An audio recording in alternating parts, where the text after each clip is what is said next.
Perlas de la Noche. Palabras con imagen. El análisis de los acontecimientos que influyen en nuestra vida con el periodista Francisco Durán Rosillo.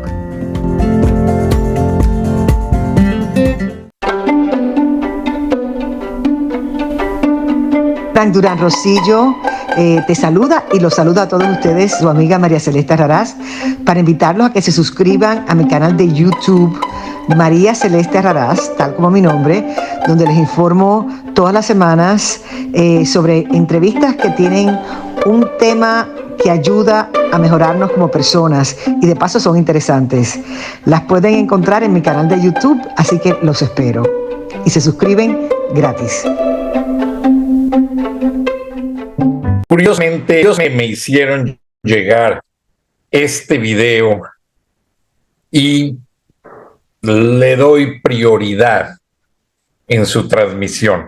Me llamó mucho la atención que es un buen análisis de Magenta Media de Ramón Alberto Garza, pero no está Ramón Alberto con su foto ahí en una esquina tapándose la papada, como es usual en sus videos. Digo, mis respetos, cada quien producimos como mejor nos parece. Un abrazo a Ramón, le debo mucho. Es una excelente pieza de análisis que desglosa lo que aparentemente los empresarios hablaron con Claudia Sheinbaum a puerta cerrada, horas después de que en un restaurante regiomontanos la criticaran y le gritaran cosas que ustedes ya vieron en redes sociales y lo recordarán perfectamente. Ahora, Claudia Sheinbaum se jacta de que va en un año adelante en las encuestas, pero vean el sentido del video. El empresariado también le ofreció su apoyo a Xóchitl Gálvez. Y vean la mecánica tan interesante, y si lo desgloso es porque yo trabajé mucho en el norte de Monterrey. El padre del Grupo Reforma, Ramón Alberto Garza, está jugando en esta pieza política un papel muy importante. Ramón es muy inteligente y sabe jugar con la gente, sabe pasar la pelota y detenerla en su lado en el momento en que considera necesario. Recuerden que Ramón Alberto Garza, con Poncho Romo, fueron los artífices de agrupar al Grupo Monterrey, valga la redundancia, para hacerlos que apoyaran a Ramón Alberto Garza. El jefe de fotógrafos, ex jefe de fotógrafos del periódico El Norte, Armando Arrambide, después se fue a trabajar a Reporte Índigo, y Armandito me comentó en una ocasión, muy apreciado, le mando un abrazo, que llegó Ramón y les dijo, bueno, pues ahora López se ve que es un buen hombre, estaba colaborando la maestra, la hija del Maquillo, que ustedes ya saben a quién me refiero, muy amiga de Ramón Alberto Garza. Ella, junto con Ramón, Poncho Romo, Tatiana Cloutier, supo meterse con su nombre y apellido a la 4T. Pero pues mucho tuvieron que ver estos dos personajes, Ramón Alberto y Poncho. Y se jalaron a Plácido Garza y después a Plácido Garza le hicieron una jugada y Plácido quedó muy triste, según lo que él me dijo. Y bueno, mis respetos, yo no estuve allí, yo no sé lo que pasó, pero Plácido no los podía ver ni en pintura. Bueno, sus motivos tendrá. Pero el hecho no es para hablar de esto, sino cómo se repite. Los empresarios regiomontanos tienen sus medios y sus periodistas. Ellos no llaman a la prensa en general para decirles, les vamos a dar un boletín de prensa. No, ellos saben que cuentan con sus medios de sus grupos. Por eso el Grupo Milenio fue el único que reprodujo esa reunión entre Claudia Sheinbaum y grupos empresariales. No todos los medios le dieron alta difusión, algunos ni la cubrieron, no estuvieron invitados. Bueno, pero así como se ve que le dan juego a Claudia Sheinbaum, le dan juego brevemente en el análisis a Xóchitl Gálvez, o sea, como diciendo el empresariado, ok, Claudia, no te alineas, no te damos apoyo, se lo damos a Xóchitl. Y de la misma manera, a Xóchitl Gálvez la trajeron agazapada y abrazada por otro gran empresario, muy trabajador, muy respetado, don Gustavo de la Garza, quien le ganó un juicio en una corte de la ley, nada más y nada menos que a Carlos Slim. Don Gustavo de la Garza con Plácido Garza hicieron exactamente el mismo juego político con Xóchitl que en su momento Ramón Alberto hizo hace casi 6 años, junto con Tatiana Cloutier y Poncho Romo, con Andrés Manuel López Obrador. O sea, la mecánica se repite. Pero ahora el Grupo Monterrey muy astutamente le desglosa a puerta cerrada, en un juego de palabras muy fino, a Claudia Sheinbaum, que ya no quieren un gobierno de monólogo. Así de sencillo. Y eso es la estructura de todo el video que van a ver a continuación, y casi, pues diciéndole, ok, estás enviada por el payaso de Palacio, el dictador, te recibimos, te aceptamos, te damos cabida, pero te sujetas a estas reglas. Y por eso se menciona el asesinato de don Eugenio Garza Sada. Yo era un joven reportero que llegué a Monterrey poco después de ese asesinato, consumado por miembros de la Liga Comunista 23 de septiembre o algo así. Esa Liga Comunista estaba integrada por un hijo de doña Rosario Piedra Ibarra, Germán Segovia, un muchacho joven, muy bien parecido, que luego se casó con la hija de doña Rosario y quien actualmente parece ser que todavía funge como la directora de protección a los derechos humanos en el gobierno de López. Yo platiqué algunas ocasiones muy brevemente con Germán Segovia y nos callamos bien porque él sabía mucho de historia, mucho de filosofía, era un hombre agradable, no platicaba con toda la prensa, hijo de un pastor luterano que tenía su iglesia por la Alameda de Monterrey. De hecho, yo asistí a su sepelio. Aparentemente, Germán Segovia se suicidó un 24 de diciembre. No pude estar en Monterrey, estaba pasando Navidad con mis padres y mis hermanas, y bueno, esos momentos no se cambian por nada en la vida. Por cierto, cuando regresé a Monterrey, Rodolfito, el güero Junco, me dice, Frank, y llega con don Abelardo Leal, ¿estuviste aquí la noche de Navidad? Le dije, lamentablemente no, acabo de llegar, ya supe, se suicidó Germán Segovia Escobedo. Germán Segovia Escobedo, junto con varios guerrilleros más, secuestraron un vuelo de Mexicana de Aviación, donde iban los hijos del entonces gobernador José Marcelino Farías, y el jefe de la policía hizo un gran papel negociador, tuvo que ir en calzoncillos al avión a garantizar varias cosas. Entonces se llevaron el avión a Cuba, Fidel Castro les dio cabida en Cuba, y toda esta maroma fue manejada por Fernando Gutiérrez Barrios, el policía de México. Y detrás de todas estas cosas hay mucho manipuleo político.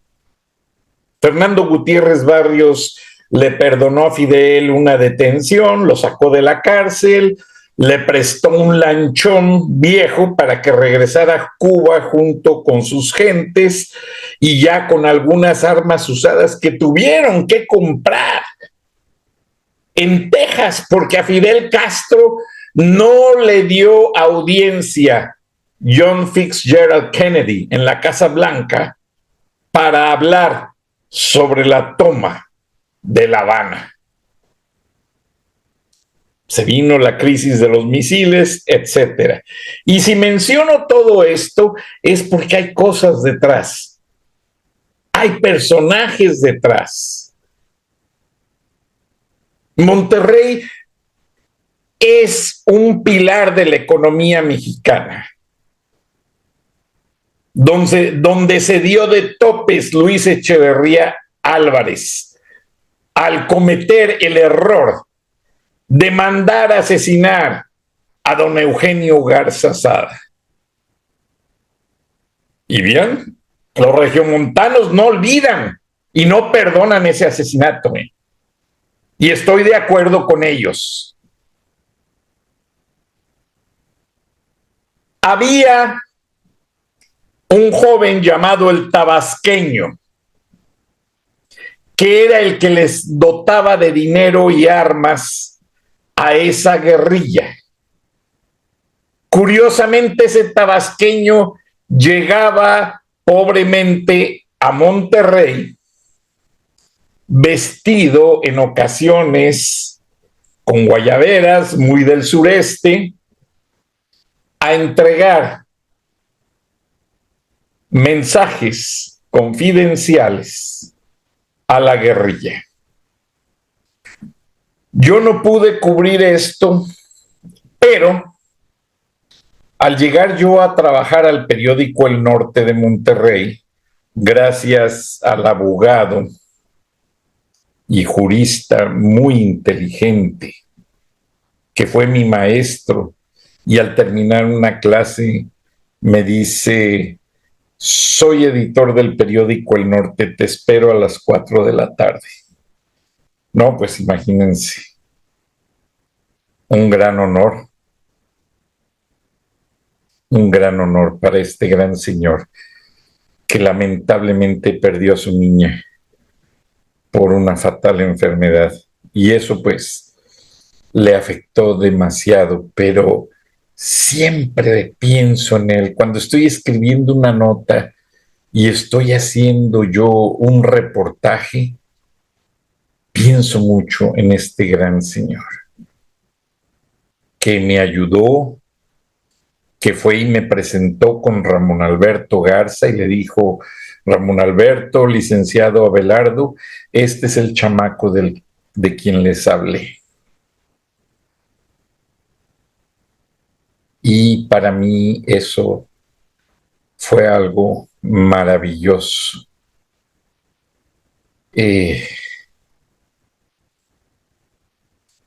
No tiene nombre cuando alguien te recomienda de una manera tan honrada, tan honesta, como lo hizo mi gran maestro Javier Núñez Mesa, a quien, donde esté, le doy las gracias y le pido a Dios lo bendiga por darme esa gran oportunidad de conocerlo y que mis notas como universitario me hicieron que él me recomendara.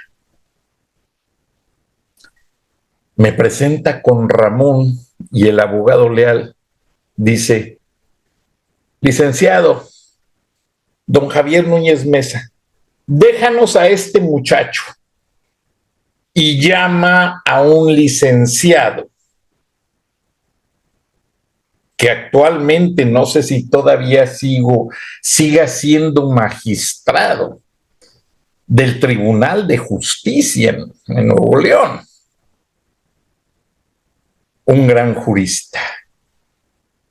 un gran hombre de leyes, gran amigo de don Abelardo, de Ramón Alberto, de don Javier Núñez Mesa, y me sentaron, no me lanzaron a la calle, me sentaron a entender el Código Penal de Nuevo León, el Código Civil, lo que significaban los juzgados de distrito en materia federal, los juzgados estatales, cómo funcionaba todo el proceso judicial.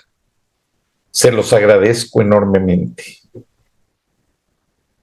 Este gran jurista me hizo ver que el caso de don Eugenio Garza Sada para ellos representaba algo muy importante en cuanto a la cobertura noticiosa y que tenía yo que ser muy cauteloso, muy cuidadoso, intelectual y gramaticalmente hablando, escribiendo, cuando tocara esos temas. Porque significaba mucho para el Grupo Monterrey. Después conocí a los hijos de don Eugenio, entrevistándolos, por supuesto, muy, muy, muy queridos. Mucha gente del Grupo Monterrey, de Hojalata y Lámina, de grandes empresas, La Cartonera, no, empresas de gente notable. Y yo realmente fui a Monterrey a aprender y yo decía, yo tengo un sueldo de reportero y me pagan por aprender. Y en una de las tantas clases que me daba este gran abogado, gran jurista, a quien también le mando un abrazo, les voy a decir el nombre al final de la historia porque él me platicó que él le mandaron a cubrir una balacera de la guerrilla a los condominios Constitución.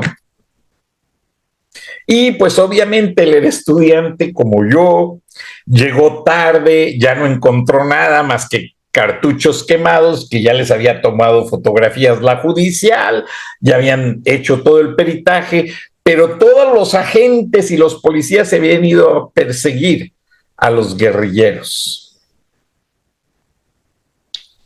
Y este gran reportero llamado Óscar Muraira encuentra una caja escondida allí en los condominios Constitución con papeles y códigos de la guerrilla. Y antes que se diera cuenta cualquier persona, se los escondió en su saco. Y eso él me lo confesó. Si yo de repente hice cosas medias raras como periodista, ahí está la referencia de quién la aprendí. El licenciado Óscar Muraira inteligentemente le llevó todos esos documentos a don Abelardo. Eran los planes de la guerrilla comunista, a la que estaba miembro activo Germán Segovia Escobedo, Jesús Piedra Ibarra y tanta gente que está en los archivos políticos, en los archivos policíacos, etcétera, etcétera. Y don Abelardo supo dosificar en su columna las actividades de la guerrilla. Y ahí fue donde el periódico El Norte agarró una gran circulación, porque él, en juegos de palabras, en sentido figurado, decía cómo iba a actuar la guerrilla, qué iba a pasar. Y bueno, volvía locos a capitanes, directores de policías judicial, estatal, gente muy preparada. Y no estaba encubriendo nada, porque todo aquello venía en claves, toda aquella información. Y aquel inteligente estudiante, Óscar Muraira, pues obviamente platicando con don Abelardo, Ramón Alberto, el güerito, lograban descifrar y desenmascarar o decodificar, no sé cómo llamarle, a toda esa información y la hacían válida. Y la guerrilla al día siguiente ratificaba con sus acciones lo que el periódico El Norte, el padre del grupo Reforma, aclaro, porque hay mucha gente valiosa en ese gran medio de comunicación que logró hacer el grupo Reforma. Les mando un abrazo a todos. Aprendí muchísimo. Y estas historias se las llegué a platicar a gran cantidad de productores en CNN, en Fox, y se volvían locos escuchando y todo. Entonces, bueno, luego les platicaré más cómo me agarré un día con las guerrillas en El Salvador y fui el enlace después de que yo los entrevisté. Bajando de la montaña, pues logré enlazar amigos de CNN y de periódicos de Estados Unidos con ellos, y bueno, historias. Pero Óscar Muraira me dejó una gran lección. Y gracias a esos artículos decodificados, el Grupo Monterrey le regresó mucho respeto al periódico El Norte. Porque el Grupo Monterrey había intentado sabotajes contra el periódico El Norte. Y luego en otra ocasión les platicaré, porque ahí tuvo mucho que ver don Abelardo Leal, quien siempre fue un artífice del periodismo y gran jurista, y a quien la familia Junco de la Vega, la verdad, le debe demasiado. Recuerdo a doña Teresita todos los días a las 8 de la noche llamando a la redacción para que se le leyeran los encabezados de las portadas. Algo bien interesante. Yo no lo hacía Rubén Hipólito, lo hacía el licenciado Javier Núñez Mesa y otros dos más personajes que tenían allí la confianza de la familia Junco. Gente buena, gente dedicada al periodismo. Lástima que las familias crecen, se dividen opiniones y no sé qué pasó. Mucha gente me dice que vendieron a Carlos Slim. No sé, pero esta nota que les voy a presentar, hecha por Ramón Alberto Garza, porque fue redactada por Ramón, a mí no me salgan con cosas. Ramón tiene sus ratos buenos y sus ratos más buenos. Y es un tipo inteligente. Es un tipo que te sabe poner en 3 patadas la perspectiva del big picture, cómo está la cosa y por dónde viene. Y ahí sí hay que reconocérselo a Ramón, porque Ramón fue el que les hizo crecer los medios a la familia Junco. Ramón sabía darle el sabor a los encabezados, jugar al contraste del periódico, lo que decía uno, lo que decía el otro, y que aparte de que chocaran, no solamente se contradijeran, sino que sacaran a la opinión pública el desglose de ideas y de opiniones que podía fortalecer a la opinión pública. Entonces, ese es un mérito de Ramón Alberto Garza, aunque discrepo en algunas cosas con él, pero no dejo de reconocerle su maravillosa receta política para desglosar y saber dividir lo que es productivo, lo que nos va a afectar, y sabe poner a la mierda en su lugar. Eso es muy de Ramón, por eso es profesor del TEC y fue profesor de todos nosotros en esa generación de reporteros del norte de Monterrey. Y Ramón, si no mete la mano en esa nota, yo no lo hubiera reproducido.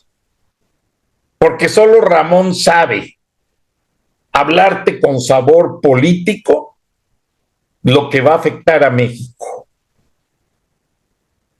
Y este reportaje pone a Claudia Sheinbaum en una posición muy alegórica ante el empresariado, pero también si analizan el matiz, también le dicen a la Claudia, aguas, porque tenemos a Xóchitl, y si fallas tú, Xóchitl no nos falla. Si Xóchitl nos falla, te ponemos a ti.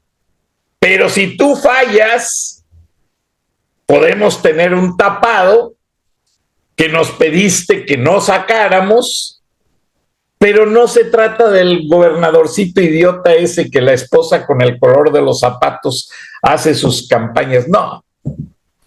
El tapado de Monterrey es el hijo de aquel que le compró una casa y se la regaló al que era editorialista del medio digital La Senda del Peje, SDP, Federico Arreola. Luis Donaldo Colosio, cuando lo nombraron candidato, agarra a Federico Arreola como su jefe de campaña. Después viene la idea de hacer Milenio a nivel nacional, que era el Diario de Monterrey. Se jalan arriba a Palacio, se jalan a varios periodistas que luego chocan, pero por ahí siguen. Ramón Alberto ya estaba muy bien posicionado en el Grupo Reforma, su proyecto, honestamente, porque este proyecto de lanzarse a nivel nacional fue esa gran amistad y esa negociación que Ramón Alberto Garza hizo con Carlos Salinas de Gortari, el paisano. Se supieron catalizar y ellos fueron el liaison, la relación esa que hicieron funcionar el empresariado y la política. Ramón Alberto Garza y Carlos Salinas de Gortari. Tuvo mucho que ver el periódico El Norte de Monterrey para que Salinas llegara a la presidencia. Y después, pues ya salió embarrado con tantas cosas del hermano incómodo, pues imagínense, el padre de Claudia Ruiz Massieu asesinado. No. Una serie de historias que todavía algunas de ellas no se aclaran y alguien las va a aclarar por ahí en un libro interesante. Y no dudo que sea Ramón Alberto. Ramón Alberto se ha detenido mucho en escribir un libro, pero es que él sabe toda la mierda de los Salinas de Gortari, con lujo de detalles. Ramón Alberto vivió y matizó todo ese sexenio. Él es el único que podría escribir con lujo de detalles el sexenio salinista. ¿Y qué creen? Que Salinas es el que está volviendo a meter la nariz en esta sucesión. Y muchos me han dicho que será en Monterrey donde se determinen. Ahí Ramoncito le puso que va a ser en España o en Miami o en San Pedro Garza García. No, Ramoncito, va a ser ahí en San Pedro Garza García. Tú ya sabes en qué lugar. Yo recuerdo cuando don Abelardo Leal con su cigarro aquí ya casi apagándosele, lleno de ceniza, dice, ay, Frank, ya me dijo Ricardo Maña que Ramón se compró una casa allá en la del Valle. Le gusta vivir cerca de los que deciden. Y es que don Abelardo nunca se equivocaba. Y a mí me tenía mucha confianza el señor y lo quise mucho también. Y lo respeto como respeto a Ramón, la verdad. Ramón es un tipazo. Sí, de repente se le va una que otra mentira para jugar con la gente, para jugar en que si te ve muy bien enfocado, Ramón te desorienta porque no le conviene que sepas todo. Entonces, así es Ramón. Pero en esta elección vuelve a jugar Ramón Alberto Garza un papel importante ante el empresariado, y es que quiere limpiarle un poco la mierda a Poncho Romo, porque es el que más salió embarrado, pero Poncho Romo es su socio en del Magenta Media. A mí por eso no me gustan los socios, porque les llaman sucios. A mí cuando me habló Magali Reina, esposa del director comercial del Grupo Reforma, para referirme con el ingeniero Lozano, no nos conocemos físicamente, ni hablamos antes del programa. Y yo sé que nos graban las llamadas, porque un amigo de la CIA me confirmó que nos graban cuando hablamos. Pero a mí, ¿qué más me da? Que el sistema ese Pegasus, Opioid, que tiene sus versiones muy high definition, nos grabe. Yo no tengo nada, no tengo antecedentes penales, también el ingeniero Lozano no los tiene, no hemos sido empleados del gobierno, siempre he sido empleado del sector privado, orgullosamente del grupo de la Organización Editorial Mexicana, con Vázquez Raña, luego con el Grupo Monterrey, con el periódico El Norte, pero siempre ha sido del Grupo Monterrey, luego acá con CNN, Turner Broadcasting System, Time Warner, luego con Fox y con Cox Media, y ya. Funjo en un proyecto piloto con Warner Media, este programa. Hay gente que se interesa en estudiar los efectos de mi programa, no son los dueños, pero lo usan como plan piloto. Y les agradezco que se fijaron en mí y me dejan utilizar nombres y marcas sin ningún problema. Vamos a ver el reportaje de Ramón Alberto Garza. Vean la nitidez con que se manejan tiempos y formas, porque ahí le avisan a Claudia Sheinbaum, o eres tú o es Xóchitl. Si la embarras tú, Xóchitl te la limpia. Y si Xóchitl la embarra, a las dos, si empiezan con su juego, porque recuerden, mujeres juntas ni difuntas. Entonces ahí el Grupo Monterrey les da a entender, tenemos la mecánica. Nos equivocamos con Salinas de Gortari y no luego con el Cacas. Ahora no queremos hacernos popó en el mismo lugar. Así es que ya aprendieron la lección los empresarios regiomontanos, que no les gusta el burocratismo ni el manipuleo de la prensa chilanga. Nos reservamos comentarios para otra ocasión. Vean el reportaje. Buenas noches, buenos días, y pásenme sus comentarios que van a ser muy interesantes, porque por ahí anda Gilberto Lozano, esperando la otra trinchera para luchar. Y aunque sea en el último round, para un líder que sabe hablar la verdad, no es tarde para ganar. Buenas noches.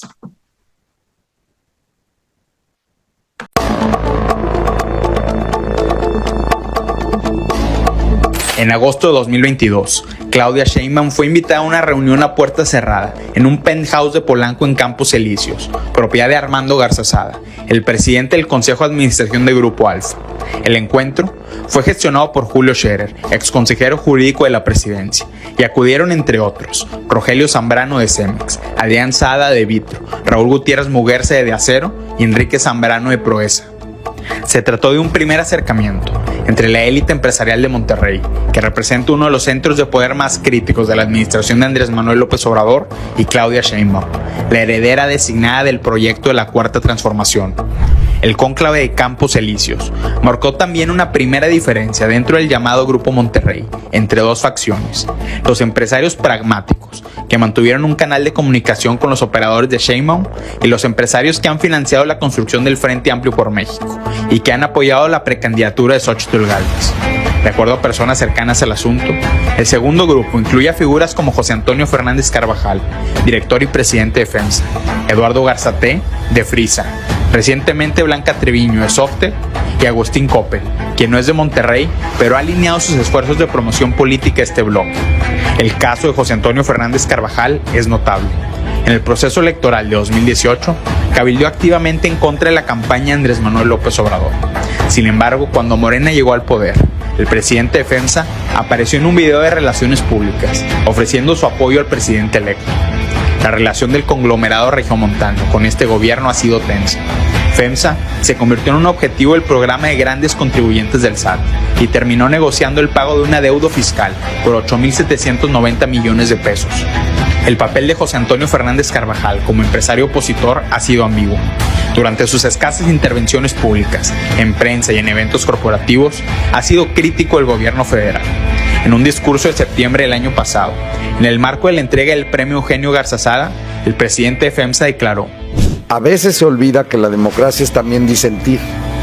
Si la discusión es anulada por el monólogo que desoye la opinión diferente, se da pie a una peligrosa polarización. Fue un mensaje de confrontación con el gobierno de Andrés Manuel López Obrador que contrasta con el hecho de que Fernández Carvajal pasa la mayor parte de su tiempo en España.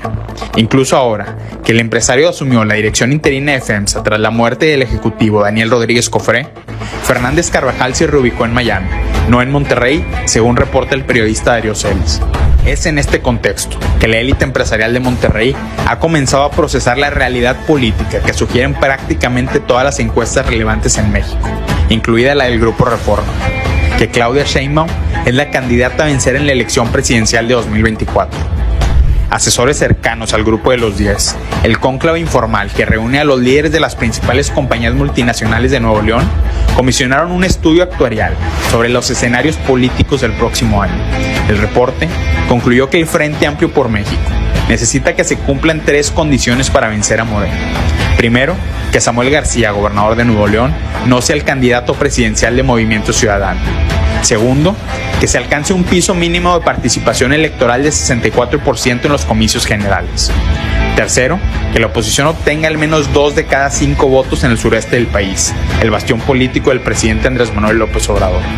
En el ecosistema actual, es poco probable que alguna de estas condiciones se cumpla. Hasta nuestros adversarios lo dicen. Llevamos un año arriba en las encuestas. Declaró Sheinbaum este fin de semana en un evento del cierre de campaña. El empresariado regiomontano no ha encontrado datos para refutar este argumento. Por eso, una facción del Grupo Monterrey ha tendido puentes con el equipo de la exjefa de gobierno en la Ciudad de México. En la última reunión que Sheinbaum tuvo con miembros de CAINTRA, la cámara empresarial más influyente de Nuevo León, estuvieron presentes Máximo Bedoya, de Ternium, Eugenio Sada, de Cronos, 3 miembros de la familia Lobo, de Protexa, que es un conglomerado con fuertes intereses en el sector energético, y Rodrigo de León, de la constructora Vidusa. Además, la semana pasada, Agustín Coppel, quien es señalado como uno de los principales arquitectos financieros del Frente Amplio por México, acudió a un evento de Claudia Sheinbaum con el Consejo Coordinador Empresarial. Su presencia causó inquietud en un amplio sector de la élite política y de negocios. La iniciativa privada de Monterrey, que depende en gran medida del desempeño del sector externo, está buscando respuestas sobre las perspectivas de política económica del equipo de Claudia Sheinbaum. Hasta ahora, solo ha encontrado señales cruzadas. Alfonso Ramírez Cuellar, expresidente de Morena y asesor económico de la precandidata virtual del oficialismo, dijo recientemente en la revista Proceso que es imperativo que México expanda su relación comercial con Estados Unidos. Se busca fortalecer la relación y el mercado de relaciones referida al tránsito de personas y al tránsito de mercancías. Esta posición se contrapone a la alianza política que Sheinbaum mantiene con Rocío Nale, secretaria de Energía, y con Manuel Bartlett, director de la Comisión Federal de Electricidad. Se trata de los 2 artífices de una política energética que tiene al país al borde de un panel de controversia al TEMEC, que podría costarle al sector exportador $30,000 millones en sanciones arancelarias. A pesar de que Sheinbaum ha expresado su apoyo público a la política que pretende regresarle a Pemex y a la CFE un monopolio artificial del mercado energético, la exjefa de gobierno de la Ciudad de México dijo en el evento del Consejo Coordinador Empresarial que estaba abierta a considerar cambios en la política energética. La pregunta para el Grupo Monterrey es dónde se va a ubicar la lealtad de Sheinbaum. ¿Con la élite empresarial que desconfía del proyecto de la Cuarta Transformación o en los arreglos con Ale y Bartlett, patentes en una red de contratos públicos y en compromisos de movilización electoral? Este septiembre se cumple el 50 aniversario luctuoso del asesinato de Eugenio Garzazada, un momento que marcó el quiebre entre la clase empresarial de Nuevo León y el gobierno populista de Luis Echeverría Álvarez. La conmemoración es también una obligación a la reflexión sobre la responsabilidad que tiene el empresariado regiomontano en esta coyuntura. Una reflexión que deberá hacerse en Madrid, en Miami, en Polanco y en San Pedro Garza García.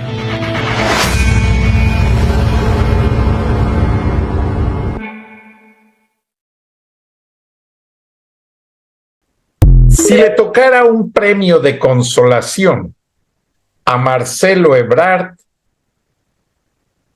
podría ser no una senaduría, no, escúchelo bien, no una secretaría de Estado, podría ser una ficha judicial para entregarlo a la Interpol. Con todo y que todavía conserva el pasaporte diplomático y tiene negociadas ciertas situaciones que lo protegen, Marcelo Ebrard está jurídicamente hablando pendiente de un hilo, más delgado que el que utilizamos para limpiarnos los dientes cuando nos vamos a acostar. Y es que esta situación depende de muchas cosas. Claudia Sheinbaum está fúrica porque sabe que el que pidió piso parejo le está moviendo el tapete de una manera totalmente textual. Y no tapete, petate, empedrado, pavimento, donde se para Claudia Sheinbaum recibe protestas. Con el que sí Marcelo Ebrard no se mete, porque sabe que dos agujas no se pican, es con Augusto, el que fuera gobernador de Tabasco, recientemente secretario de Gobernación, y este señor Augusto López, pues no le ha declarado Marcelo Ebrard una batalla. Y es que Augusto López usa otra manera como estrategia. Él se está acercando a todos, él dice que todos son miembros del equipo de Andrés Manuel y está edificando él sí un piso parejo para poder ser el bateador emergente en caso de que Xóchitl, apoyada por los partidos de oposición y Claudio X González y una serie de medios que están a favor, el senador de Icaza, gobernadores de oposición, que aunque no la apoyan de manera abierta, están viendo quién les conviene más. Si Claudia Sheinbaum, César Augusto o Xóchitl Gálvez. Ya Marcelo Ebrard está fuera de la contienda. Marcelo Ebrard no tiene nada que hacer ya en la contienda presidencial, por eso ya anda repartiendo quejas y anda tratando de mediar su imagen con Antony Blinken, que ya no le toma las llamadas, porque ya no es canciller. Y en Estados Unidos, por respeto al gobierno con el que se llevan las relaciones, no se le toman las llamadas ni dialogan con un ex canciller mexicano. Y para cualquier cosa, pues obviamente la nueva canciller, que tiene experiencia política, está siendo sigilosamente cuidadosa de evitar que Marcelo Ebrard trate de usar contactos del extranjero para beneficio propio y personal, por razón tal que la canciller Marta Bárcena está poniendo en alerta todas las situaciones que pudiesen dar un giro. Marcelo Ebrard no ha bajado de Wikipedia, que ya no es canciller, y está dejando en muchas redes sociales intencionalmente, pues, su imagen como si él fuera quien maneja actualmente la Cancillería mexicana. Y la canciller Bárcena es quien realmente está teniendo cuidado de hacerlo. Y por un protocolo de respeto, Marcelo Ebrard debiese de haber bajado de Wikipedia o poner canciller de México de tal fecha a tal fecha y poner ex canciller. Ya no es canciller en funciones. Y tanto en la versión en inglés como en español de Wikipedia, él todavía deja sentir que es el canciller. ¿Por qué razón? Porque anda buscando ayuda en el extranjero. O sea, Marcelo Ebrard no es tonto. Marcelo Ebrard, según él, tiene convencidos a los que deciden a nivel internacional. Y eso, según él, le da mucha aprobación para que fuese un candidato digno a representar a México como presidente. Pero no es así. Marcelo Ebrard, como lo van a ver en el video de la cadena Fox, tiene días que se presentó este debate y nadie de la administración morenista ayudó a las peticiones de la DEA a buscar delincuentes de los carteles para entregarlos a Estados Unidos, como lo hicieron Fox en su momento con los Arellano López, como lo hizo Peña Nieto con el Chapo Guzmán, como lo hicieron muchos funcionarios, Salinas de Gortari, etcétera, Ernesto Zedillo, etcétera. Pero esta administración ha hecho cero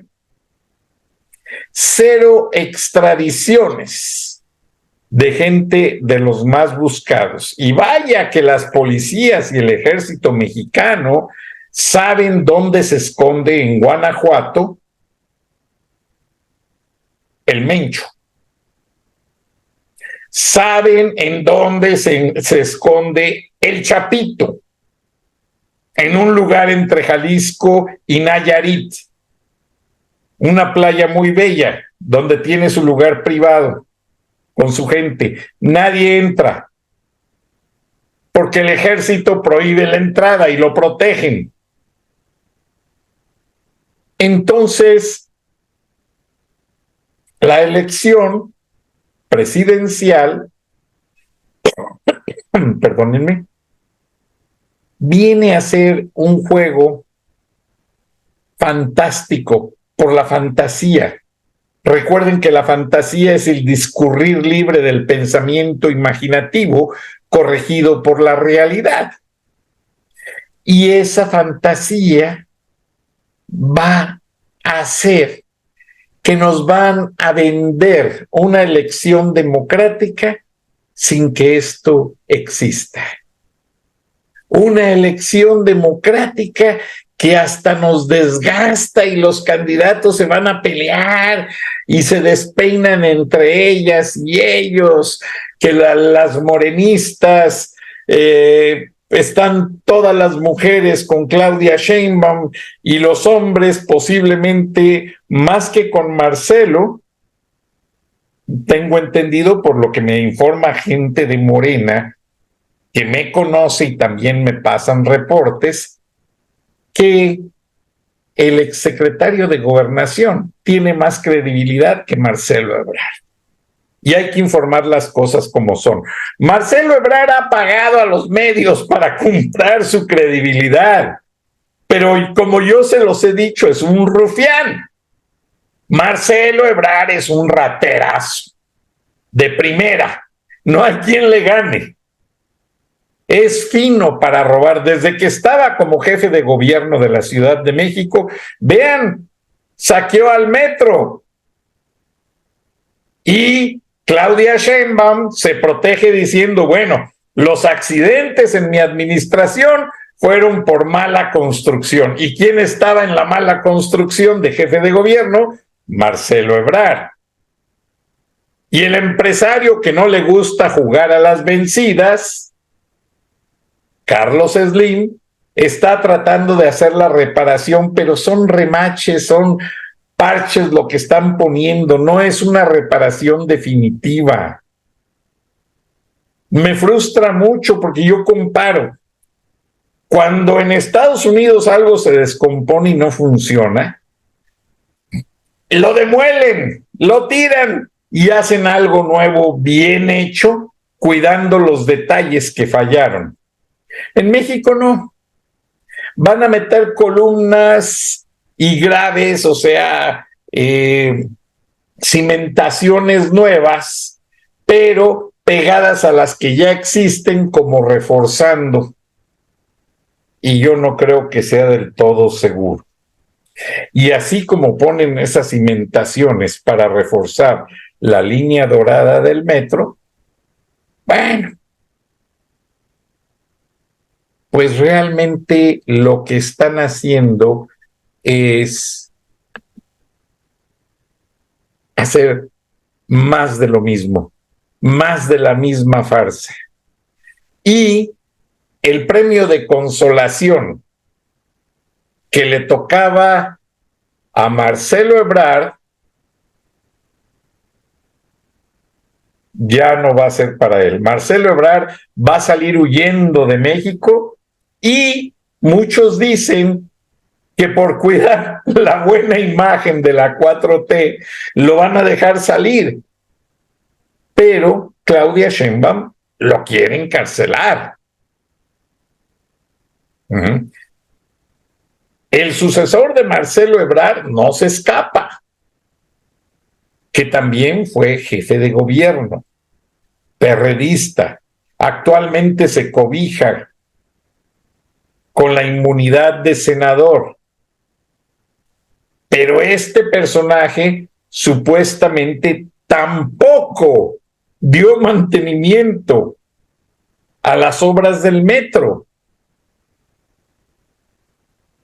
Y después entra Claudia Sheinbaum, se le cae todo el tinglado, las estaciones se inundan, cada día están peor, hay menos servicio, se cayó el sistema de computadoras, ahora con papelitos sobre un pizarrón controlan el tráfico.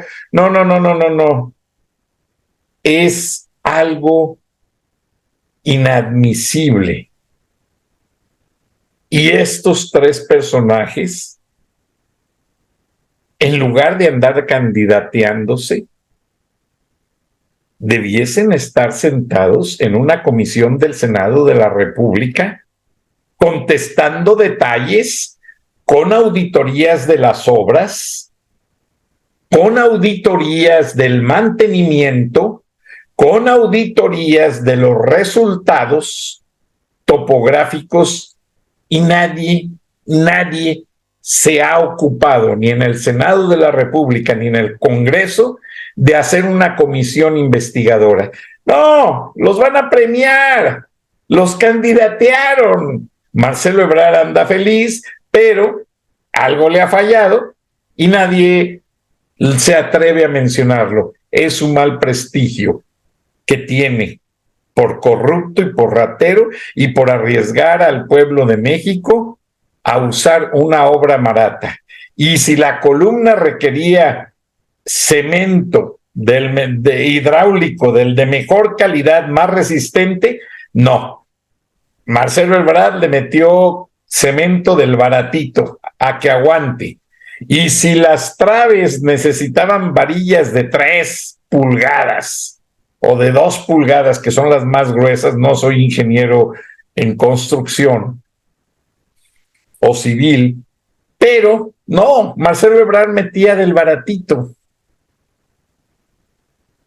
Después, su sucesor del PRD, déjenme ver, porque no me acuerdo de todos los nombres, y menos de los corruptos. Sucesor de Ebrard, ni los quiero recordar, porque me duele cómo juegan con los ciudadanos, cómo juegan con la credibilidad de sus votantes. Entonces, realmente todo eso viene a ser un problema muy, muy difícil y que nadie se atreve a denunciar. Ahora, estoy buscando aquí quién fue el sucesor. Lo tengo en la punta de la lengua, pero se me va. Que fue operado del corazón, por cierto. Y nadie lo menciona. Este hombre hasta contestó con una carta aclarando en el buen sentido de la palabra que él sí dio mantenimiento a las obras del metro. Yo no sé, no estuve allí, pero lo cierto es que se cayeron y hubo muertos. Y Marcelo Ebrard anda de candidato de Morena. Con su mal prestigio, él mismo se da cuenta que la gente no lo quiere. Ahora, Claudia Sheinbaum pues se defiende diciendo: yo no construí esas obras, a mí no me volteen a ver. Y Claudia Sheinbaum está comprando la conciencia ciudadana. Pero Xóchitl Gálvez habilidosamente se les ha parado enfrente y les está dando hasta por abajo de la lengua. Pero aunque sea muy entrona, yo no creo que Xóchitl llegue muy lejos. Por ahí le van a ofrecer una buena carta bajo la manga para que se le calme la boca y le baje, ya saben de qué, para que deje el camino libre a Xóchitl, a Claudia Sheinbaum, para que sea la futura presidenta de México. Yo eso lo veo venir, pero de una manera muy clara. Y yo no siento que Xóchitl Gálvez, con todo respeto, vaya a luchar hasta el final. Ella en este momento va a dejar arder la hojarasca que hay enfrente para seguir manteniendo la columna de humo y hacer que la gente se canse de escuchar su nombre.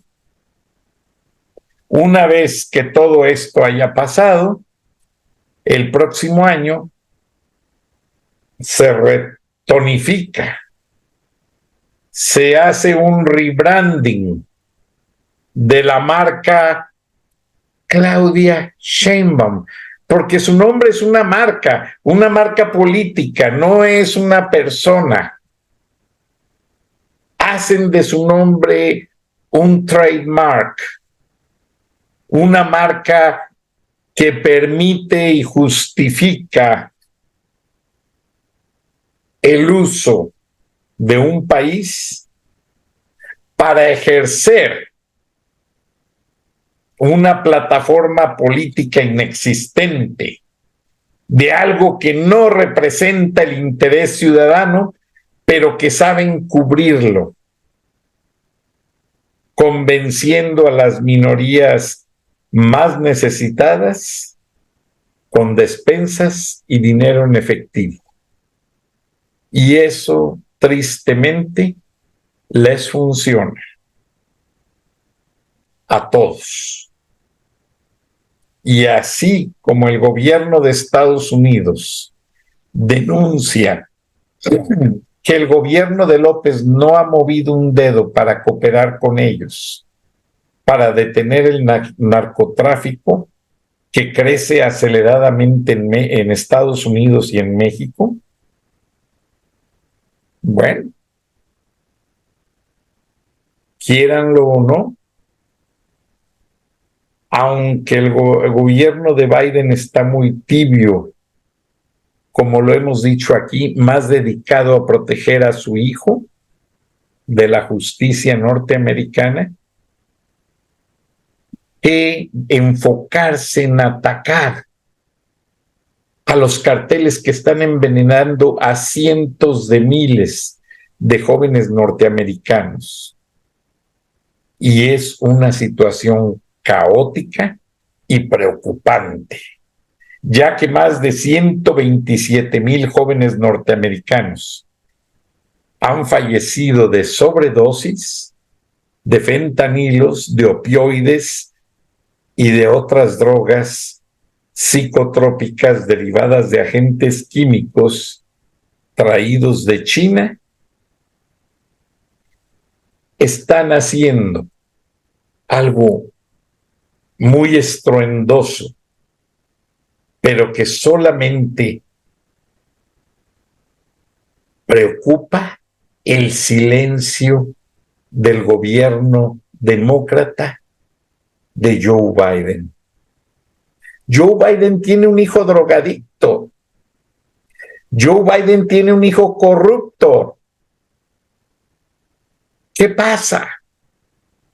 El Partido Republicano sigue acumulando inteligencia, sigue acumulando información, porque saben que de alguna manera, gane o no Donald Trump, alguien del Partido Republicano pudiese ser presidente de los Estados Unidos, o los republicanos pudiesen amasar mayoría de seats, de lugares en el Senado y en el Congreso norteamericano.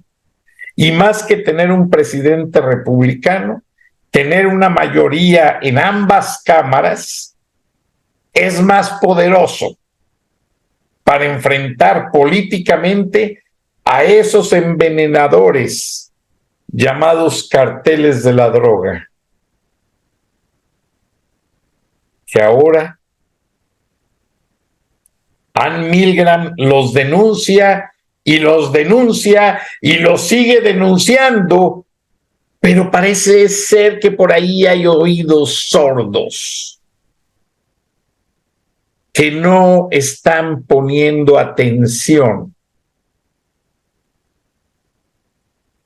a darle seguimiento.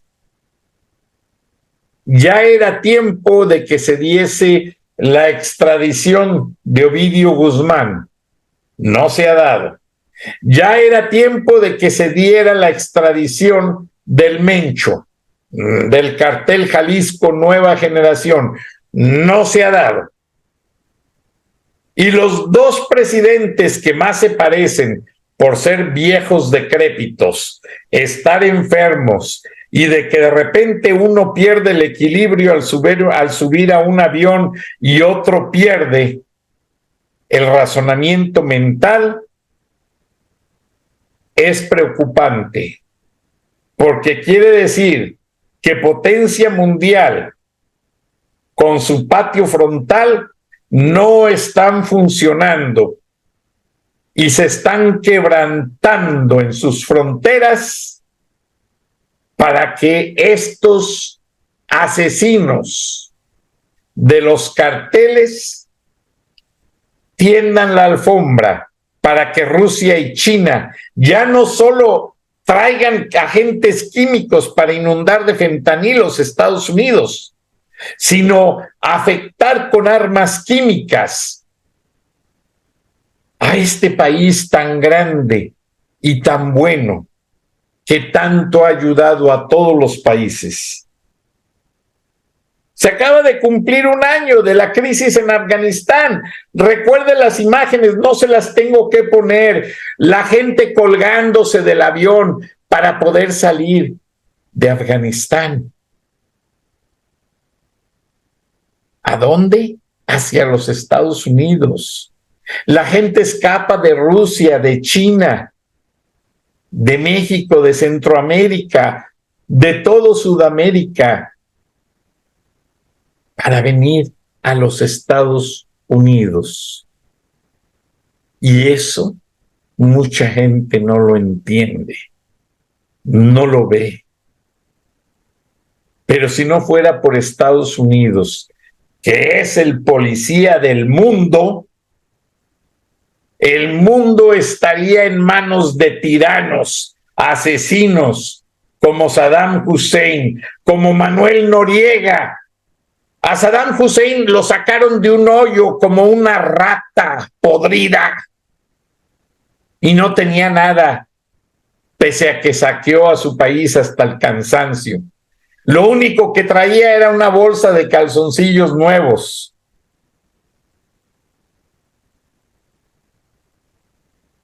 Manuel Noriega agarró de carrera una Biblia que le dio Juan Pablo II para protegerse de los soldados norteamericanos en la toma de Panamá. No le sirvió de nada. Regresó a Panamá solo a morir cuando estaba sumamente enfermo. Muammar Gaddafi, de Libia, lo mataron sus propios guerrilleros y lo pusieron en una hielera para que no se echara a perder el cadáver y no apestara. El mundo está cambiando. Se habla mucho de los nuevos poderes económicos, de las nuevas filosofías. Son puros tiranos disfrazados. No se crea. No se deje manejar por ignorantes. Vean los mugrosos libros editados por venezolanos para los niños mexicanos. ¿Qué diría Jaime Torres Bodet, que fue secretario de Educación Pública y que trabajó muchísimo junto con mexicanos muy conocedores para que los niños recibieran educación de primera mano? Es muy triste. Es muy triste entregar a México a desconocidos que no sabemos qué planes tienen para nuestros hijos. Pero lo más seguro es que los van a esclavizar en una ignorancia sin fondo, con el fin de humillarlos por varias generaciones, hasta que México pierda la integridad y sus valores cívicos que nos dieron nuestros héroes. Y yo recuerdo que siendo niño declamé esto en una celebración, creo que del 5 de mayo, y decía así: la patria celebra las fechas más relevantes de nuestra historia para rendir pleitesía y admirar en toda su altivez a los hombres que lucharon porque fuéramos independientes. Y ahora esos hombres parecen estar sepultados. por políticos ignorantes que quieren desconocer la historia y el verdadero valor de ser mexicano para acabarnos. A mí me critican que me preocupo por aprender otros idiomas, pero es una obligación en mi trabajo, porque no me gusta el recibir una entrevista traducida o mal traducida, pues ya queda envenenada la entrevista por alguien que no supo traducir asertivamente un término. Y yo, si he ido a entrevistar a brasileiros, preparo mis preguntas en portugués, grabo las respuestas en portugués y hago una traducción cuidadosa. Lo mismo cuando me ha tocado entrevistar rusos, ucranianos y gente de otros países. Entonces, así como esa gente está preparando los libros para nuestros niños, todos debemos de cuidar el trasfondo de estos tiranos, de Venezuela, de Cuba y de todas las naciones que se asociaron para acabar no con México, sino con el vecino de México, porque Putin está muy molesto porque Biden le manda armas a Ucrania. México debiese, respetando la doctrina Estrada de no intervención, México debiese de cerrar sus fronteras, parar la inmigración ilegal y evitar que tanta gente se esté prestando a los intereses mezquinos mercenarios de entrar a Estados Unidos a producir más ataques terroristas. Hay buenos migrantes, trabajadores, luchones, pero hay otros que están exigiendo no solamente estar en un buen hotel, sino comer bien las 3 veces al día, cosa que no pudieron lograr en sus países de origen porque nunca trabajaron, siempre fueron vividores. Dios bendiga América, Dios bendiga México. Estados Unidos no es un país de vividores y México no es un país de traidores. México va a sacar el puño en cada soldado que Dios le dio como hijo. Buenas noches. Muchas gracias. This is not unusual.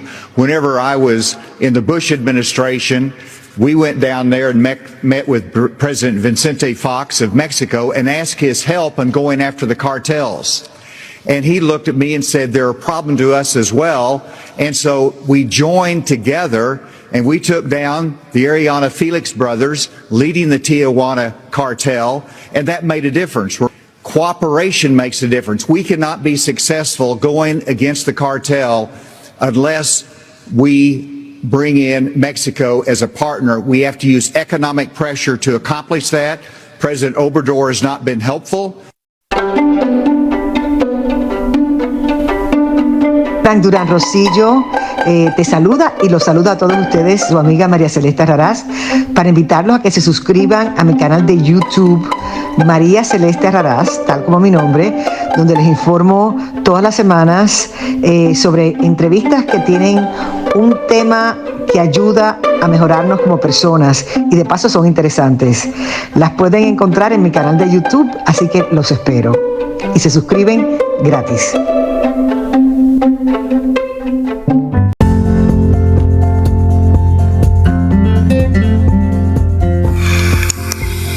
Escuchaste el análisis de la noticia, transparente como el agua, con el periodista Francisco Durán Rosillo.